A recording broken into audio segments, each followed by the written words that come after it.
I couldn't take it anymore. I went to my school counselor and showed her the bruises on my arms from where Dad had thrown books at me. She called Child Protective Services and they removed me and Wyatt that same day. We stayed with a foster family for 2 months and it was the first time in my life I could just speak English whenever I wanted. I didn't have to think about conjugating verbs or remembering tones. Wyatt started sleeping through the night and I actually started enjoying school again. Then Mom and Dad showed up at family court with their lawyer and all 6 of our tutors. The tutors testified that we were actually making good progress and that multilingual education was beneficial for children. They brought in the linguistics professors who said that while our parents' methods were strict, we were genuinely learning, and that removing us from that environment would waste years of progress. Louise testified that she was grateful for her upbringing, and that Wyatt and I were just being lazy. The judge ruled that we had to go back home. That night, Dad sat us down at the kitchen table and said, "From now on, there is no more English in this house. You speak the 6 languages, or you don't speak at all." I sit there frozen, my hands pressed flat against the kitchen table to stop them from shaking.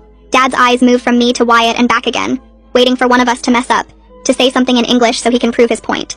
Wyatt stares down at his lap, and I can see his chest moving too fast, like he's trying not to cry. The silence stretches out so long my ears start ringing. Finally, Dad pushes back from the table and walks out, and Mom follows him without looking at us. I grab Wyatt's hand under the table and squeeze it once before letting go, because even that feels dangerous now. We sit there for maybe 10 more minutes not moving, and then I get up and go to my room where the language schedule is already taped to my door.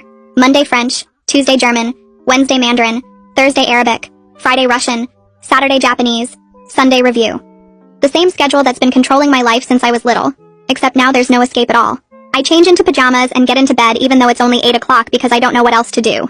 Through the wall I can hear Wyatt moving around in his room, and I press my palm against the wall wishing I could tell him we'll figure something out, but I don't even believe it myself. The next morning Mom wakes us up at 6 instead of 7, and when I stumble into the kitchen there are new schedules taped to every single wall.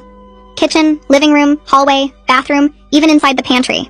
Everywhere I look I see those 6 languages staring at me. Mom points to the Monday French schedule and says something in French that I'm pretty sure means we're starting now. I force my brain to switch over and respond in French that I understand, and she nods and hands me a bowl for cereal. Wyatt comes in looking half asleep, and Mom snaps at him in French to wake up, and he flinches but answers back in French. We eat breakfast in French, get ready for school in French, and even though I've been doing this for years, it feels different now. Heavier. Like the words are made of rocks I have to carry around.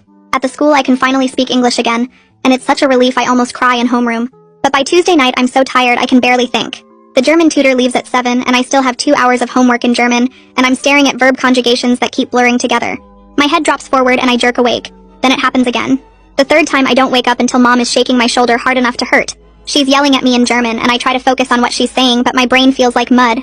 She makes me sit at the table and finish every single problem, standing over me the whole time to make sure I don't fall asleep again. When I finally finish, it's almost midnight and I have to be up in 6 hours. I drag myself to bed and pass out immediately, and then the alarm is going off and I feel like I haven't slept at all. At the school the next day I can